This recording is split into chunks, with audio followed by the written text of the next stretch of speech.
evening and welcome to Inside City Hall for Friday, November 7th, 2025. I'm Bobby Cusa. Mayor-elect Zohran Mamdani had a whirlwind day in San Juan, Puerto Rico, greeting hotel workers, visiting a local mosque, and schmoozing with state and city leaders at the annual political convention, Somos el Futuro. The mayor-elect also spoke with New York One for a TV-exclusive interview and talked about the conversation that he had with outgoing Mayor Eric Adams about the transition process. Our State House reporter Bernadette Hogan joins me now from San Juan with tonight's top story. Good evening, Bernadette. Good evening, Bobby. So ever since Zohran Mamdani touched down in San Juan on Thursday afternoon, it has been a whirlwind. It's like playing cat and mouse with trying to catch to see what events he's showing up to and which meetings he is participating in. He started his day meeting with hotel workers very early on, congratulating them for a new contract that they were able to secure. Of course, he's been backed by the powerful Hotel Trades and Gaming Commission, and he met also with the president there. And that was also where he caught up with New York One and answered some questions in an exclusive television interview. The day after you won the Robert Tucker, the FDNY commissioner, resigned. He is Jewish. It's been reported in the Post that it had to do with your victory. What's your response to that? I've said time and again that we're going to assemble a city hall that will be characterized by excellence. And anyone who is interested in being part of that city hall will be assessed on the work that they have done, no matter who appointed them. And I'm excited to be building that and, frankly, to have started a transition with 4 incredible co-chairs who show exactly that excellence in the work that they've done. But are you concerned with his departure? And then also Mayor Adams, a week prior, had promised to hire another 5,000 new cops before you get into office. A couple other cities outside of New York City have offered to hire NYPD officers. Are you worried about that backlash, especially coming from the law enforcement community? I'm not worried about the backlash. What I am worried about, frankly, is the continuation of a retention crisis that we've seen only deepen over the course of this campaign, where when we began, there was about 200 officers leaving a month, and by the end of the campaign, it was about 350. And a lot of that is to do with the fact that we've asked police officers for far too long to do much more than just police work. We've asked them to be responding to the mental health crisis and the homelessness crisis, and that's why we're going to create a Department of Community Safety that will be tasked with accomplishing those facts and allowing police officers to be police officers. And last one on that, Commissioner Tisch received a heads up from ICE that that raid would occur on Canal Street. Now, apparently she did give the Adams administration a heads up. If you were in his shoes, how would you have reacted to this? Would you have said, yes, NYPD officers do not interfere with ICE, but how would you have acted as mayor? What I will continue to do is be someone who will stand up for New Yorkers when Donald Trump is seeking to fulfill his promise to create the single largest deportation force in American history. And my NYPD will continue to not be of assistance to ICE whenever they are trying to terrorize New Yorkers across the 5 boroughs. Should she act in the right way? I think that it's important to continue a separation between NYPD and ICE, and I think it's important to bring an end to a chapter which Eric Adams said on national TV where he opened the door to civil immigration enforcement. What has the mayor done in order? I mean, you said you talked to him yesterday. Explain that a little, and what do you hope to get out of the transition? How are they setting this up? You know, I appreciated the conversation I had with Mayor Adams, and what I look forward to is a smooth transition, one that ensures that we are able to start delivering for New Yorkers on January 1st, and I'm confident that that'll be the case over this next 50-odd days or so. Thanks. And of course, Mamdani did have a very busy day, Bobby. He also visited a mosque in Puerto Rico where he handed out food to individuals there. He also attended Friday afternoon services. Of course, he will be the city's first Muslim mayor elected. So this definitely was a pointed trip for the mayor-elect. He also took questions about whether or not Governor Kathy Hochul is trying to distance herself from Mamdani and his status as a democratic socialist, and especially those policies like taxing the rich. The governor now has new challengers in the race, of course, for governor. And, of course, Mamdani said that he stands by Governor Kathy Hochul's commitment to affordability. We'll see how that alliance continues to shape out over the next couple of weeks and months. Bobby? Bernadette, let me ask you about another story that came out kind of under the radar today a little bit. Governor Hochul approved this pipeline that will run just off the coast here in New York City and is controversial, right? I mean, obviously, this is something that has raised concern among environmental advocates. The This is a huge deal because this pipeline application had been denied previously by former Governor Andrew Cuomo. Of course, environmentalists think it's a terrible idea because they argue it's bad for the environment. But then also if natural gas leaks in the ocean, considering this pipeline would go from Pennsylvania to New Jersey and then to Queens and Brooklyn, it would go underground and underneath the ocean. So if there's a leak, it could be a massive, massive problem. Now, going back to the spring, Governor Hochul met with President Trump in the Oval Office about congestion pricing, one of the things that the president does not like and Hochul wanted to keep. And there was some speculation that maybe a deal was cut for President Trump to not touch congestion pricing, let it stay in place. In return, Hochul would maybe not give him a lot of trouble when it comes to approving this pipeline project. It's something the administration really cares about because it would assist with getting much needed natural gas down into the 5 boroughs and downstate, across state lines. And the idea is that it would make energy and utility bills a lot cheaper. Now, the governor has not spoken, has not weighed in on this, but she did release a statement where she said that President Donald Trump was not involved with the approval of the pipeline application. Of course, if you go back to the spring, the governor was able to convince the president to lift a moratorium on a important New York City-based wind farm operation. So there's a lot of things going on here. I did catch up also with Zohran Mamdani, the mayor-elect, and I asked him, is there anything that he can do as mayor-elect to stand up to President Trump? And then also, what does he think about Hochul's reaction? And he said he remains opposed to pipeline projects. Bobby? So, as always, a lot of schmoozing taking place down there among lawmakers, city, state, and of course the mayor-elect is down there as well. What are some of the topics of conversation down there? Obviously, the city council speaker's race is something that you've reported on, and also people maybe angling for positions in the incoming administration, right? Exactly. There's so many Adams officials, both past and present, that are down here.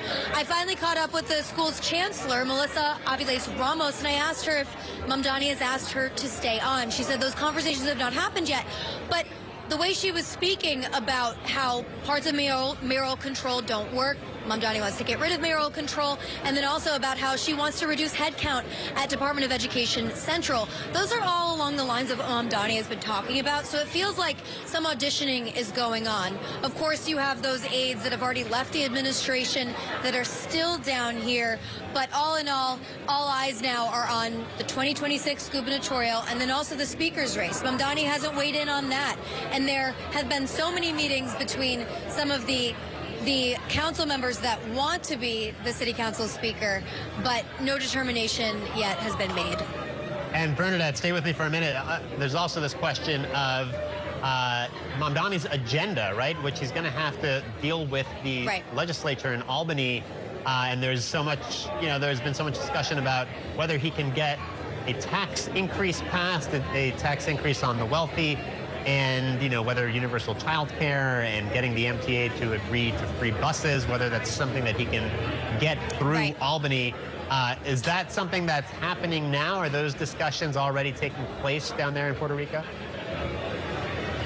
Oh, yeah. So already Speaker Carl Hastie, the head of the Assembly, the top Democrat, and State Senate Majority Leader Andrea Stewart-Cousins, they've already been talking to Mamdani ever since his win, and their chambers already support a tax increase. The problem, Bobby, will be, where does Governor Kathy Hochul stand? She does not like the idea of raising income taxes. It's not something that sits well with the business community. However, the governor has not addressed other ways to raise revenue, which is the code word. You could do a payroll mobility tax, which is what the MTA, which is how the state funded congestion pricing and other future MTA projects. It's something that businesses will, unfortunately for them, have to foot the bill for. Other options are raising the corporate income tax. And there's a couple other things. The governor wants to be on good terms with the new mayor. She needs him because she also needs his constituency, especially ahead of her 2026 re-election bid. Bernadette Hogan in Puerto Rico, thank you so much for your reporting. Meanwhile, in other news, Elise Stefanik, the 41-year-old Republican congresswoman representing upstate's North Country and some Albany suburbs, is officially running for governor against Kathy Hochul.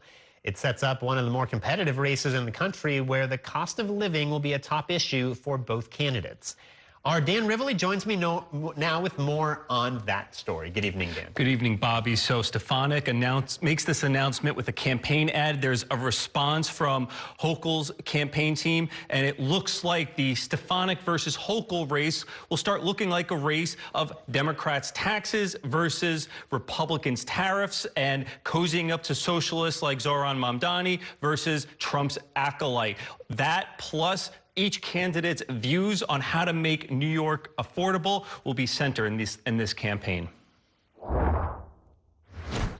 Rather than going after the viral moment, I suggest you look at the facts. I'm standing up for New Yorkers. No. Governor Kathy Hochul and Congresswoman Elise Stefanik, at a hearing this summer on immigration and sanctuary policies, are likely to take their debate to the voters next year. Elise Stefanik will make New York affordable and safe. People in New York, no matter if you're a Republican, Independent, or Democrat, enough is enough. Stefanik officially launched her expected campaign for governor with this ad. Kathy Hochul made New York the most unaffordable state in the nation. For Stefanik and Republicans, that means focusing on high taxes, regulation, and high energy costs. Raising taxes on everyone is not a good idea. Having millionaires and billionaires flee New York City, and companies flee New York City because things have become so expensive. Chapin Fay, a Republican strategist, says Hochul will be squeezed from Stefanik on the right. I am so happy to be here. And from Mayor-elect Zohran Mamdani and progressives on the left. I think you're going to see some stress points that Congresswoman Stefanik can position herself to capitalize on the opportunities. Hochul's team is focusing on Stefanik's support from President Donald Trump. She is phenomenal. She is a friend of mine. Phenomenal at putting Trump ahead of you. And on Trump's tariffs. She voted to greenlight Trump's tariffs, too, even though they're hurting New York farmers. These tariffs, as we know, are making Donald Trump very unpopular. They're also making Donald Trump endorse candidates and affiliated candidates like Elise Stefanik very unpopular. For New York City, Stefanik thinks Hochul's endorsement of Mamdani is an opportunity to get support from voters who did not choose the Democratic Socialist. Almost a majority of New York City voters oppose his radical socialist anti-Semitic defund the police vision. And that also means that same number, nearly 50%, oppose Kathy Hochul and will never forgive her for turning her back on New Yorkers. While Stefanik has Trump's support, Nassau County Executive Bruce Blakeman says he's exploring a run too. We need to nominate a Republican candidate that can win, that can show broad-based support. Now, Stefanik says Republicans are unified, and the state Republican chairman, Ed Cox, put out a statement supporting Stefanik, and in that statement, he put it bluntly, there will be no primary. Bobby. Very interesting. So, we hear so much emphasis on the cost of living from both the Democrat and the Republican. I'm thinking back to Lee Zeldin, the Republican who ran against Hochul last time and came pretty close, surprisingly close. He focused almost exclusively on public safety, right? It was all about crime. Seems like maybe that's not how it's going to shape up this time. Right, because when Lee Zeldin won, crime was a huge issue because we were coming out of the pandemic and we were seeing large spikes in violent crimes, felony assaults, murders. Subways just simply didn't feel safe. Here, it's about affordability, and you're going to see Republicans really focus on that, and especially on New York's reputation as being a high tax burden state. All right, Dan Rivoli, thank you so much for that report. It is time now for a break. Coming up, there's still no end in sight to the government shutdown as interruptions continue to air travel. We will bring you the details next. And later tonight, I will be joined by two leading members of the New York City Democratic Socialists of America. We'll talk about what Zohran Mamdani's historic win means for the organization. Stay with us. We are back in a minute.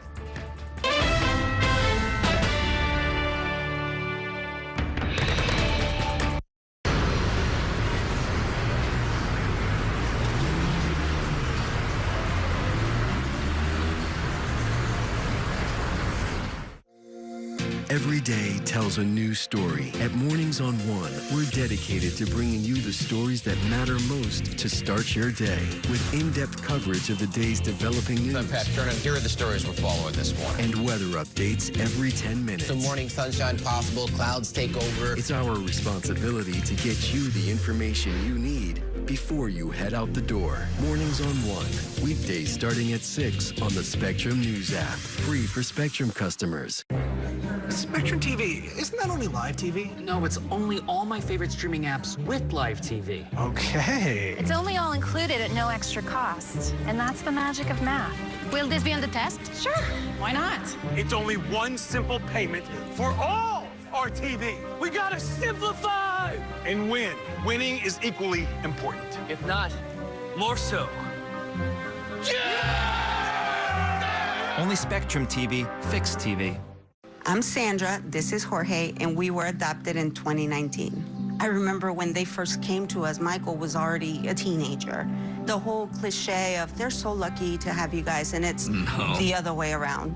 They have changed our family for the better. They chose to love us. They didn't have to. They chose us. Family. Learn about adopting a teen from foster care. You can't imagine the reward. Visit adoptuskids.org. And that's a look at some of what's in the papers this morning. You're done with the sports section. Today's story is about the latest chapter for a beloved local business. It's a beautiful day with temperatures in the 60s, but showers are expected in the next hour. In a city that's always on the go, it's important to stop to hear the stories that connect us. The news that matters to New Yorkers. That's what brings us together. That's Mornings on One. Weekdays starting at 6. Exclusively on Spectrum.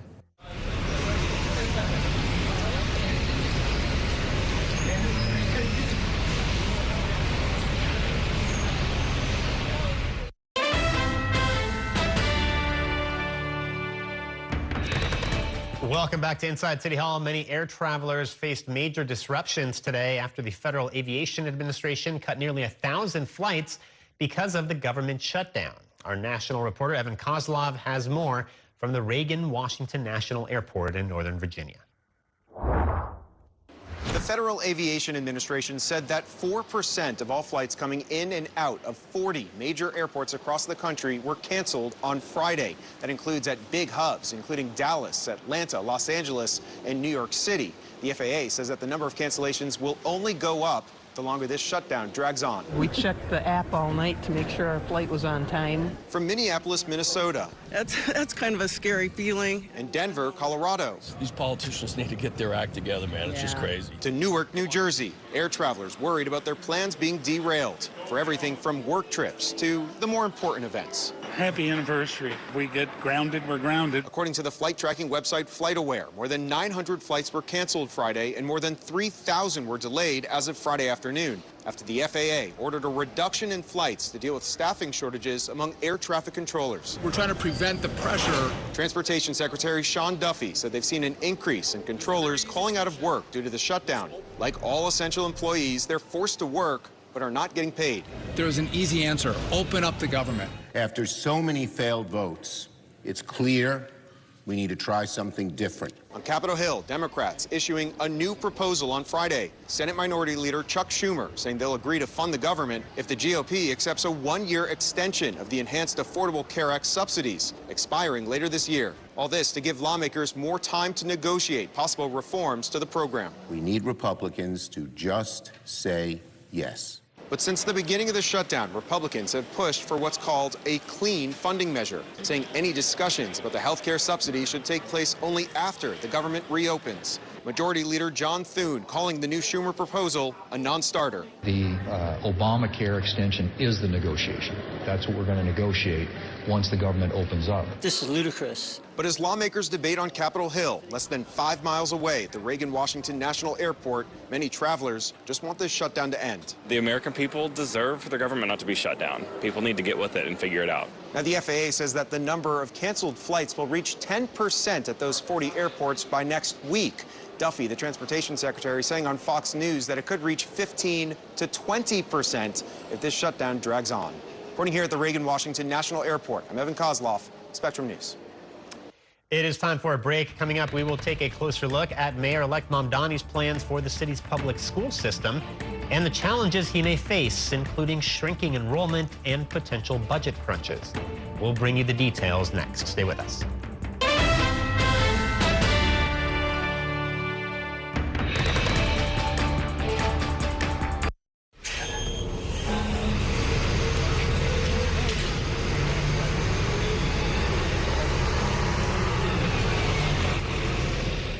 At Spectrum News, we're committed to strengthening the fabric of local communities through our reporting, with stories that inspire and news that matters on your smart TV and connected devices, streaming live 24/7, plus on-demand weather forecast to help you stay prepared.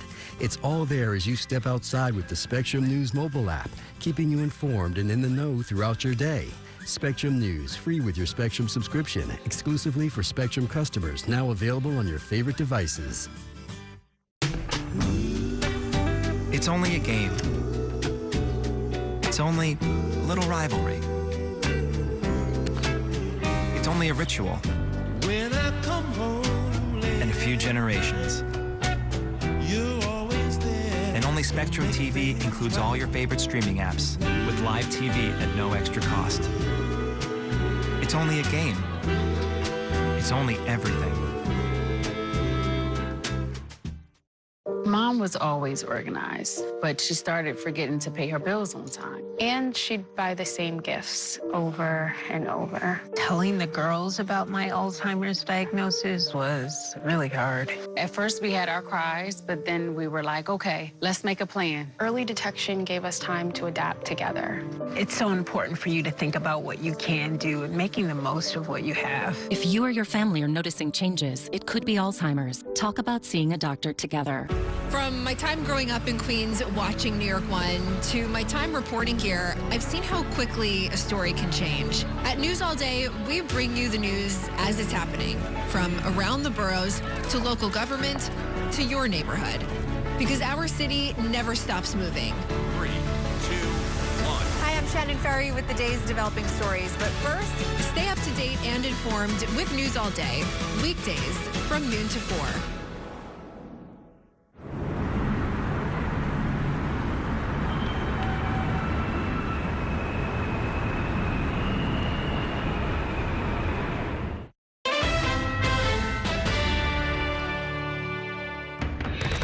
Welcome back to Inside City Hall. When Mayor-elect Zohran Mamdani takes office on January 1st, he will preside over the nation's largest school system, one facing significant challenges, including shrinking enrollment and a potential budget crunch.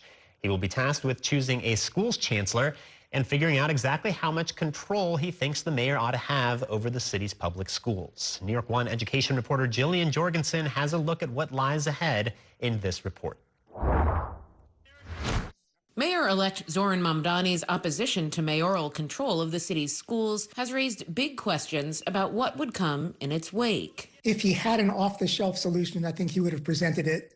We've not heard that. What we have heard is a desire to uplift the voices and experiences of stakeholders such as parents. The next mayor won't be the only person to shape what future governance of schools would look like. It's ultimately up to Albany, where State Senator John Liu, another mayoral control critic who endorsed Mamdani, chairs the Committee on New York City Education. The current state law authorizing mayoral control expires June 30th. And if it weren't renewed, the city would revert back to a much maligned system of decentralized school boards. There is no chance that that's going to happen. Liu says the real question is whether the legislature will simply extend the current system as is, and if so, for how long? Or if lawmakers will make modifications, or even scrap it entirely for something new. He says any significant changes would need to be phased in. In recent years, state lawmakers have made tweaks, including expanding the citywide panel for educational policy. But Liu notes much of the mayor's power comes from unilaterally hiring and firing the school's chancellor, something Mamdani has not necessarily seemed eager to give up. I don't think this incoming mayor, as magnanimous as he may be for input, I haven't heard him thinking of relinquishing his power to appoint and to fire the school's chancellor. Choosing a chancellor will be Mamdani's first big decision when it comes to city schools. Whoever he picks will have to deal with a system that has seen declining enrollment. This fall, the student population fell by 2.4%. to 884,000. Aaron Pallas, a professor at Columbia Teachers College, says there may be many reasons for that. Migration patterns, both in and out of the city. There are changes in birth rates so that we have smaller cohorts, not just here in New York City, but all over the country. The city has so far not penalized individual schools financially for lower enrollment than they expected, but that may not last forever. There may need to be some recalibration in the budget for the department, which of course is a significant portion of the city's overall budget at around $41 billion total. That may need to come down. That's not going to be fun. Jillian Jorgensen, New York 1. It is time now for a break. Coming up, I will talk more about Mayor-elect Mamdani and what his win means for the Democratic Socialists of America when I'm joined by two leading members of the New York City DSA next. Stay with us.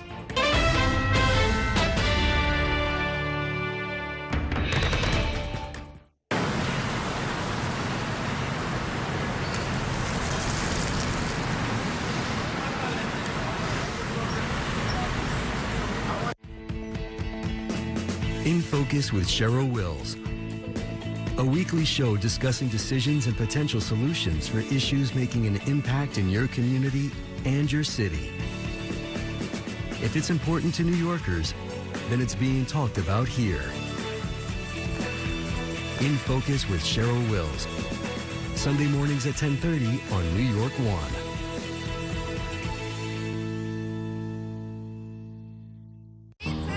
It's only a slice.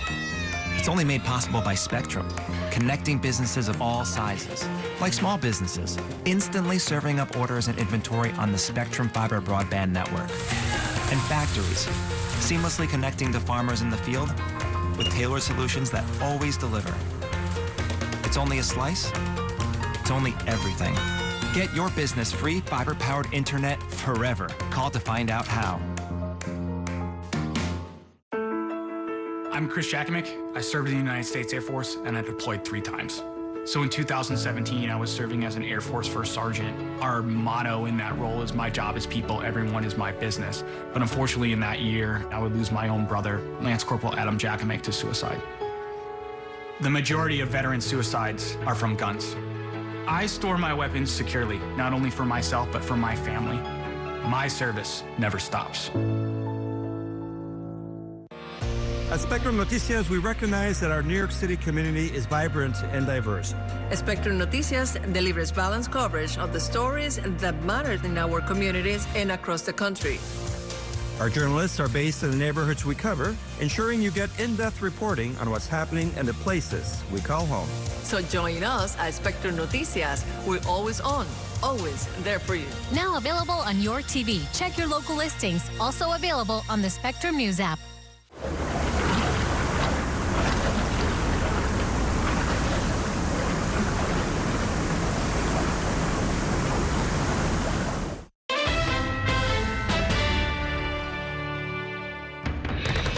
Welcome back to Inside City Hall. Zohran Mamdani's victory on Tuesday was a breakthrough moment for the Democratic Socialists of America, of which he is, of course, a member. Now the question is what the future holds for the DSA now that one of its own is the city's most powerful elected official. Here to talk more about Mamdani's win are Gustavo Gordillo and Grace Mauser. Both are co-chairs of the New York City DSA. Thank you for joining us. Welcome back to the program. So let me ask you this. If I had told you a year ago that we would be here in November 2025 talking about Mayor-elect Mamdani, what would you have said? You probably wouldn't have believed me. You know, we took a huge risk in endorsing Zohran almost a year ago exactly, and we thought there was a narrow path to victory, but no one really had in their imagination that we would end up here. But we took that risk because we felt that in the city, we needed to increase power for the working class at a much faster rate. Our own strategy was hitting something of a wall, and we had to try something different, and we did that, and, you know, it succeeded. We paid off. And what did you see early on? Like, when did you get a sense that Mamdani really had something special and that he was connecting with voters?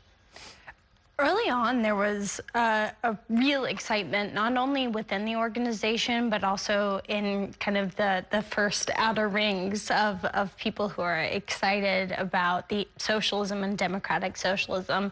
We saw that almost right away when he launched, had a huge fundraising haul. And then for me, what was more powerful was in December, he launched his field campaign, his first canvassing effort. 500 people showed up. I don't think any other candidate had one single event that had 500 canvassers throughout the entirety of the campaign. And Zohran had it in December. Of course, he built on that. There's 100,000 volunteers that he has by Tuesday. But that really started with a strong foundation from DSA, but there was a lot of excitement almost immediately. And you saw that people voted first with their feet and their time and their ability to knock on doors. So Mamdani has never shied away from the DSA label in his campaign, but there were times, I think especially during the general election, where he did try to create a little bit of distance, right? He would be asked about certain elements of the DSA platform, and he would say, well, that's not my platform, that's the DSA platform. I wonder what you thought of that. I mean, was that just something that he had to do in order to win? It's true that our platform is not identical to his, but I think we were able to maintain a high degree of unity throughout the campaign because we had our eyes on the ball of the top priorities. Recently, we voted to adopt the affordability agenda as our own organizational priorities for the next year. And I think throughout the campaign, everyone was very bought in to this agenda because some of it came directly from our own members. It was a DSA member who first pitched the fast and free buses demand, and it came from the movement. So Zohran was running on a working class agenda with deep buy-in, and we were excited that we could all focus on that at the citywide level. I think there's a lot of confusion maybe about labels here, right? What is a democratic socialist? And you heard Andrew Cuomo during the campaign, he would repeatedly refer to Mamdani as a socialist. You hear Donald Trump and other national Republicans call him a communist. I mean, obviously they're trying to sort of erase any distinction, right? What do you think of that? I mean, I think they're trying to scare people because democratic socialism is really common sense to a lot of people when you explain it. For DSA, it's the idea that working people should be able to afford the city that we built and that they should have a democratic say in all aspects of their lives, from economic to political. And that's how Zohran defines it too. When you put it in terms like that, people aren't scared of it. When you point to policies that are democratic socialist, like universal child care, let's say, people aren't scared of that. They're excited about it. So I think kind of shifting the goalposts, changing the names is an attempt to scare people. But poll after poll has shown that most Democrats are more excited by figures like Bernie and AOC than more establishment Democratic figures. When you show them what democratic socialism actually means on paper, they're interested in those ideas. Zohran is really building on that excitement and that interest. And people in the party who are rejecting that, and certainly people in the Republican Party who are attempting to make it scarier, I think are going to fall behind where voters, where Americans, where New Yorkers actually are and what we want.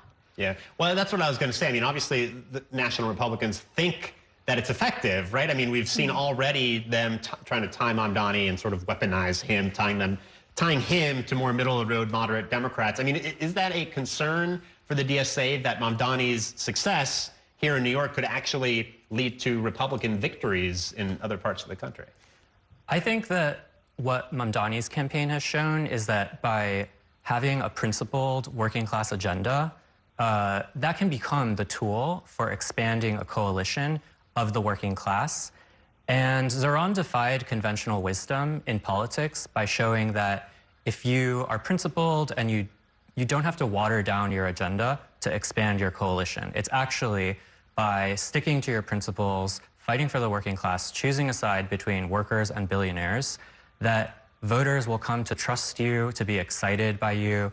These were some of the key tools for us in order to expand the electorate. In this campaign, we saw both during the primary and during the general, huge expansions in young voters turning out to the polls.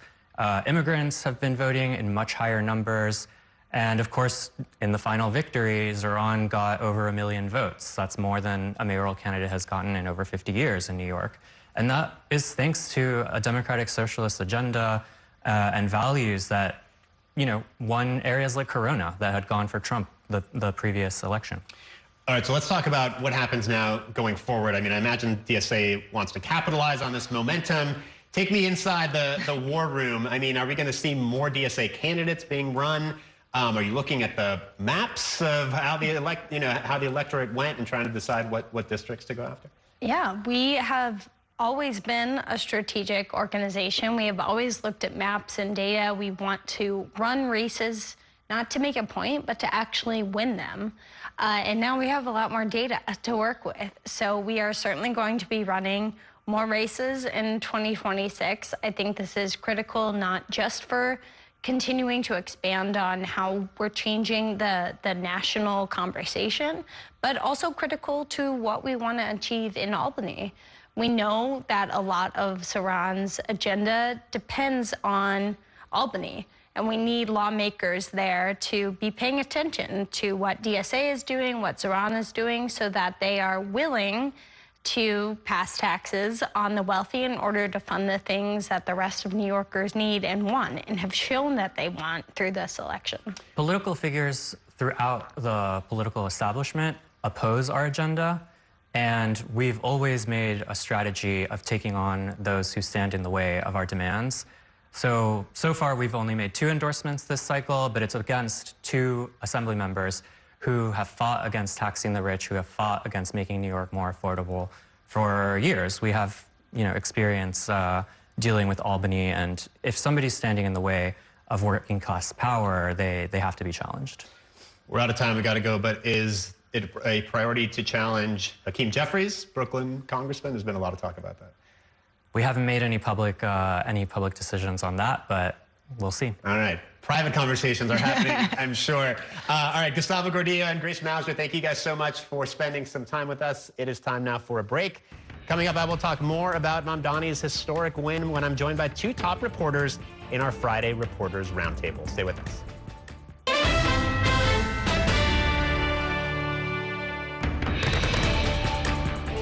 The next downtown local 6 train to Brooklyn Bridge City Hall will arrive in 2 minutes. After 30 years of forecasting for New York, I've learned it takes a dedicated team to cover all the weather our city has to offer. I'm so honored to be a meteorologist here at New York One because as a Brooklyn kid, this is the station that I grew up watching. Morning, noon, or night, our team is here to bring you accurate forecasts you can count on, from severe weather updates to our weather on the ones. Watch the New York One weather experts on your TV and on the go with the Spectrum News app.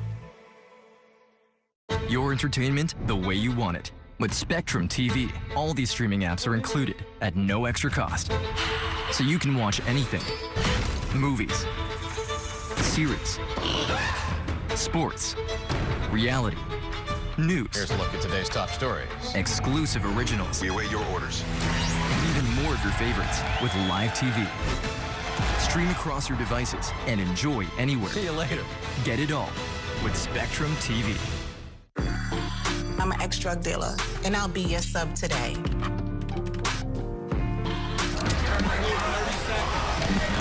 2 milligrams of fentanyl can be lethal. A lethal dose is in here. Who gets it, I won't know. It's cheap, it's potent, and it's profitable. The sad reality is fentanyl is being mixed into everything now. More kitchen now.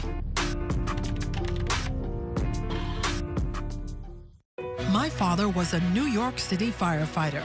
My mission, like his, is to serve New Yorkers in a city that doesn't stop when the sun goes down.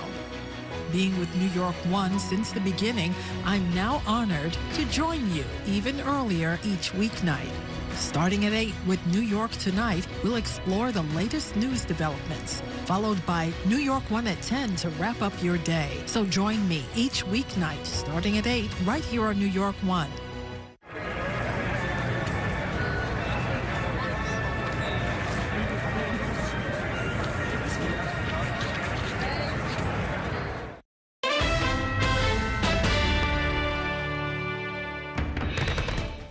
Brother, we are in City Hall now. This city is your city, and this democracy is yours too. Is a bright light showing the future path for championing working families. We will all help any way we can because we need our New York City government to work. I'm leaving you a good city. Don't up. Obviously, I wish him good luck because if he does well, yeah. well. It's incumbent upon all of us, everybody in New York City, to make sure that the mayor-elect is successful. A 34-year-old Marxist is now the leader of the Democratic Party. The party installed a communist as the mayor. Look, if he is a communist, you know there's not going to be a lot of activity. So you wouldn't need bridges and tunnels. It is time for us to show that politics can be more than the cruelty and the punishment we so often see coming out of Washington, D.C. The hard work of improving New Yorkers' lives starts now. Welcome back to Inside City Hall. That was a look back at the week's top story, of course, Zohran Mamdani's historic victory. And joining me now to talk about his win and the transition process are two top journalists in our Friday Reporters Roundtable. Katie Hogan is a reporter for the nonprofit newsroom The City and co-host of the FAQ NYC podcast. And also joining us is Jacob Kay. He is managing editor at the Queens Daily Eagle. Thank you both for being here tonight. A lot to talk about, but let's just start with the results from Tuesday night in the mayor's race. Katie, was there anything about the win that surprised you, or was this kind of what we were expecting on Tuesday night? Well, I think I was surprised at how quickly it happened. By 9:30 it was called. I was at the party. New York One was on all the screens, so it was like a 100-foot screen declaring Mamdani the winner. There was a question about whether he would get over 50% for this mandate, which he did. I thought Curtis Sliwa might do better in terms of, I know he came in a distant third. I thought he might do a little bit better and give a little bit more competition to Andrew Cuomo. But yeah, from everything that we were seeing, right, with the polls, which I know people say don't believe the polls unless it's good for them, but that was all there. And when you're on the ground actually talking and seeing where the momentum is, it really seemed to all be for Mamdani, except for, you know, the pocket of Cuomo supporters who seem to be running on kind of like an anti-Mamdani campaign as opposed to a pro-Cuomo campaign. Yeah, I think there was like little surprise looking back now. I mean, we've never really seen a campaign like this. Just a massive amount of volunteers, which is like a real groundswell for Mamdani that I think would have been difficult to beat. With Cuomo, I mean, we talked a lot the last couple of weeks of the campaign, how he was making this appeal to Republicans. He was going on Fox News and all this conservative media. And then there was this ugly strain of Islamophobia that was kind of, you know, in the air. I mean, it's kind of seemed to have worked. I mean, Cuomo really seemed to eat into the Sliwa vote. Sliwa only got 7%. And I think that's what put Cuomo a little bit higher than maybe I was even expecting him to do. Yeah, I think so. I mean, I would speak to some voters who are afraid of Mamdani and the idea of what they thought he would do to them or the city, even though a lot of it was not rooted in reality reality. I mean, it was fictional, a lot of the stuff they thought would happen. And I think I've seen really racist and horrible responses since he was elected as well. Yeah, I think the Sliwa look, Sliwa I thought had a better ground game from what I was seeing. But I think at the end of the day, maybe people wanted to go with a name, really. I would meet voters who would say, I don't really like the guy, but I guess I'll vote for Cuomo because he has experience. But at the end of the day, that wasn't enough. Like Jacob said, there were hundreds of thousands of doors. I think 3 million doors they announced Tuesday. They knocked on their 3 millionth door. I even met one voter the first day of early voting who said she was going to vote for Cuomo in the primary, but then 2 canvassers knocked on her door, and they spent time talking to her about why she should vote for Zohran Mamdani. So, again, that was an example of canvassing working. But look, I mean, listening to Andrew Cuomo's concession speech, I don't think he's going away. It almost seems like maybe he'll run for something else. And his campaign keeps, you know, tweeting furiously at everyone about polls being right or wrong, even though the game is over. So we'll see what happens. Yeah, that was going to be my next question about his speech. I mean, it was not gracious speech. I don't think he didn't call, and make a concession over the phone to Mamdani. And kind of by the same token, I mean, Mamdani's speech was not really conciliatory either. It was very much kind of a triumphant speech. I mean, what did you make of their responses to the result? I mean, Mamdani did sort of win triumphantly. I think his speech sort of matched the results. And I think Cuomo's sort of bitter tone just matched the campaign. Yeah, I don't think, either was sort of a surprise in tone or a shift. So what are we looking for now in these next couple of months? I mean, Mamdani announced the transition co-chairs. I think, naming a police commissioner, I should say rather whether Jessica Tisch agrees to stay on as the police commissioner is a big one, right? What else are we looking for these next couple of months? Schools chancellors, who he'll bring on as deputy mayors to help him with his goals and what he wants to do. I know Adams announced his deputy mayors in December of 2021 after he was elected, and then other people were announced early as well. There's been a lot of speculation over whether Commissioner Tisch will stay on, and we tried to ask her, I forget if it was this week or last week, she wouldn't really answer, even though she has chimed in on some policing things within the campaign. Look, I think there's a lot of positions, even like DOT commissioner, there's a lot of people he needs to build, and then within that, they launched this portal for people to send in their resume, and they had 25,000 applications within the first day. I will say, speaking to city workers, there's a lot of anxiety over if they will stay. I can't imagine someone does a full house cleaning of everyone who's worked in the Adams administration. And we've actually asked Zohran Mamdani that as a candidate, and he said, he wouldn't do that. But I also think they're going to have talent locally, and I can imagine people from around the country might want to come to New York City if they have policy ideas aligned with the mayor-elects to work in this administration. I'm sort of curious what he's going to do with the Department of Correction. I think, in a similar vein to Jessica Tisch, I think current Commissioner Linnell McGinley-Liddy has gotten a lot of praise from people on the outside. There's this court case and the receiver coming to take over Rikers.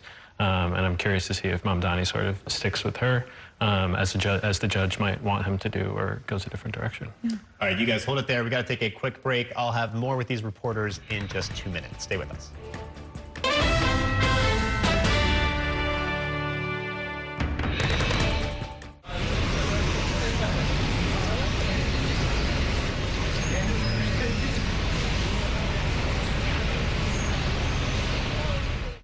Here's the deal.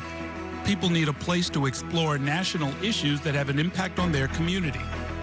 To understand those issues better, we're bringing together our team of local political journalists from across the country to break down what's happening. So join us every week to catch up on the key stories making a big difference across the nation and in your local community.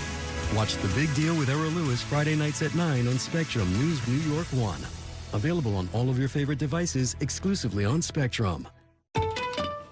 My name is Gail, and we are in my showroom for Florist Fire Design House. Getting Spectrum set up for my business was extremely smooth. They had it set up within an hour, and I was online and ready to go and run my business. Spectrum helps me stay online. I have to be able to be online at 5 a.m. when the market's open. Without Spectrum, it wouldn't be possible. Get your business free fiber-powered internet forever. Call to find out how.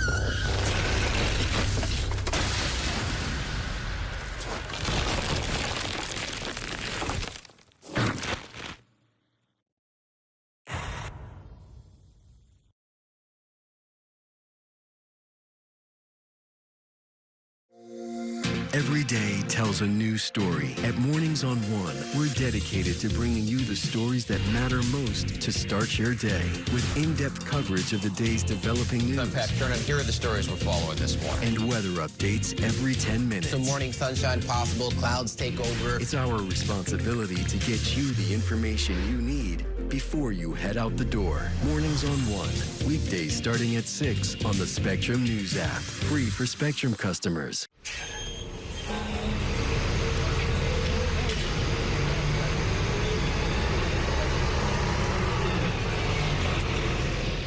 Today I'm going to talk to you about physics. Come on in, girls. Let's go. This is the first rocket to get humans to Mars. Really tall. I'm a rocket structural engineer, designing and building parts of the rocket. You are the generation that will be stepping foot on Mars. Do I have a group of astronauts on my hands? Yes. You can become a rocket scientist or whatever else you want to be.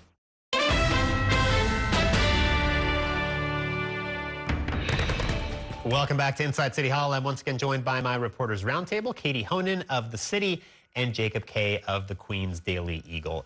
Jacob, this is really the first time a mayor has these kinds of ties to Queens, right? Which is kind of surprising. I think, right? I think the first time that a mayor represented part of Queens. Is this a point of pride for the borough? Yeah, I mean, first time a person who lives in Queens has been elected mayor.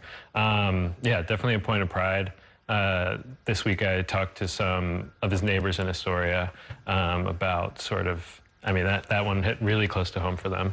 And yeah, everyone was very excited. Yeah, what did his neighbors say? I mean, obviously, they're all aware of who he is and the fact that he lives in that building, right? Yeah, but only recently. Most told me they didn't realize who he was, even though he is their assemblyman. They didn't realize who he was until he won the primary.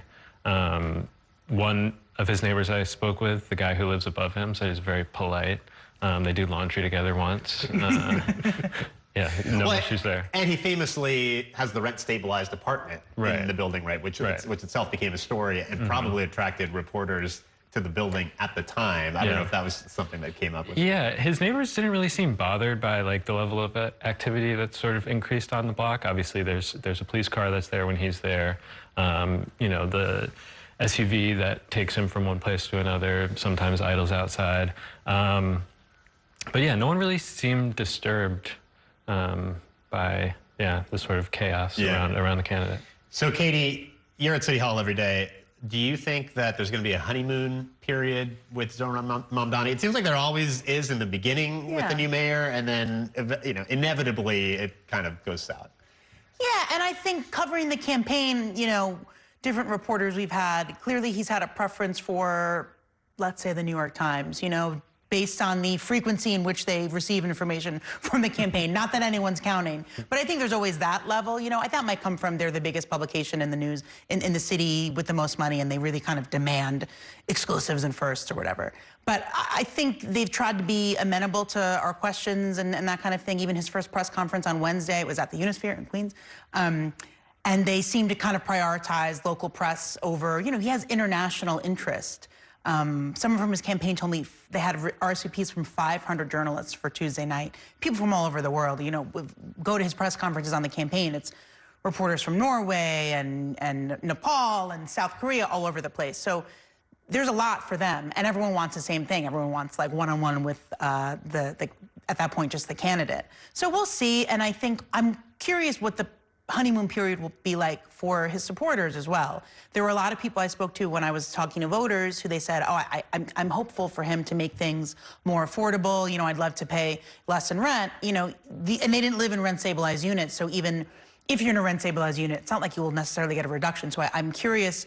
He had a very hopeful message, but it's very hard to deliver on that. Not to say that he shouldn't try, but when you're hoping for New York City to become a little bit more affordable and easier to live in, it doesn't happen overnight. So I'm curious to see how the city will will kind of see how he's doing and if it's working fast enough for them. Yeah, I mean, this transition to actually governing is going to be fascinating. I mean, I feel like throughout the campaign, he's obviously this like outsider candidate. He's doing all these new things on the campaign trail.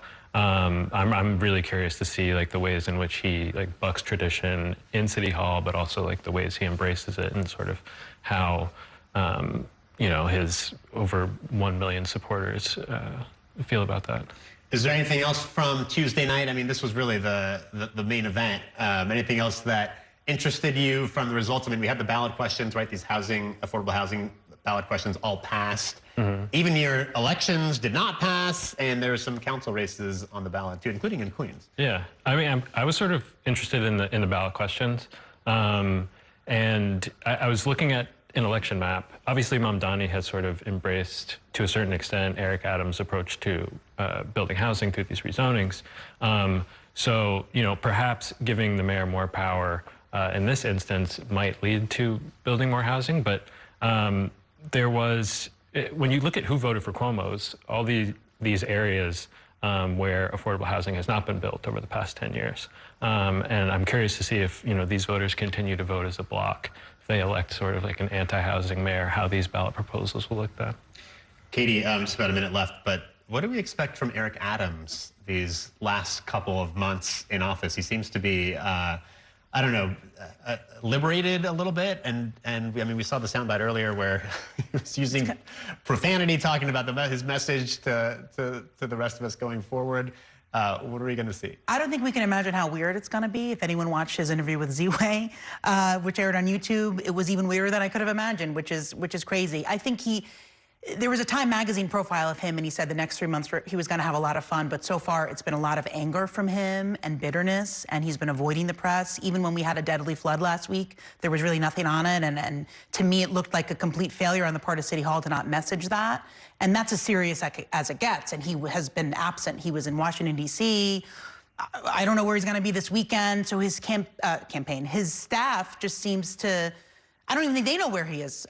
So that's what I think it'll be. Someone joked if there's going to be how awkward the Gracie Mansion press party will be, and I said, there's not going to be a Gracie Mansion press party this year. And we don't know what he's doing after January 1st, right? It's still kind of a mystery. Well, if you talk to him, he's writing a book, going to school. Other countries want him. Someone joked that it sounds like when you run into an ex, you know, like, I'm doing great, everybody wants me, I got a lot going on, I won't miss you at all. So that's what it sounds like with him. All right, guys, Katie Hohn and Jacob Kay, thank you guys both so much for joining us, and that is going to do it for tonight's show. Stay tuned for another episode of our weekly national political show, The Big Deal with Errol Lewis, at 9 o'clock. Thanks for watching and have a great weekend. We will see you the next time on Inside City Hall.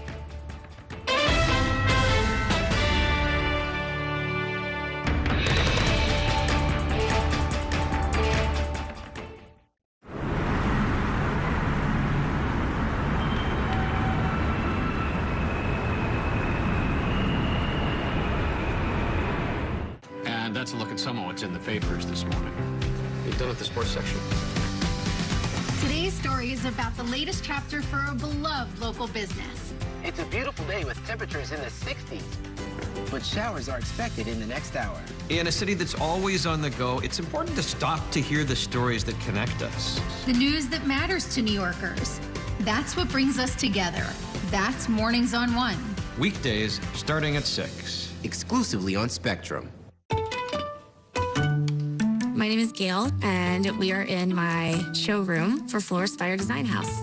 We are a full production wedding and event company that focuses on florals. Getting Spectrum set up for my business was extremely smooth. They were here the same day, had it set up within an hour, and I was online and ready to go and run my business. You know, I have to be able to be online at 5 a.m. when the market's open. And if I'm contacting a merchant via email or placing an order online, without Spectrum, it wouldn't be possible. Spectrum is reliable, they're committed, they're fast, and they really take care of me as a business owner. Last year, when the really bad hurricane came through, our internet stayed the entire time. One of the businesses down the street, she was like, wait a minute, how are you still online? And I was like, Spectrum, baby. You gotta get Spectrum. Get free fiber-powered internet forever when you add 4 mobile lines. Learn more at spectrum.com/free4life. At Spectrum News, we're committed to strengthening the fabric of local communities through our reporting, with stories that inspire and news that matters on your smart TV and connected devices, streaming live 24/7, plus on-demand weather forecast to help you stay prepared. It's all there as you step outside with the Spectrum News mobile app, keeping you informed and in the know throughout your day. Spectrum News.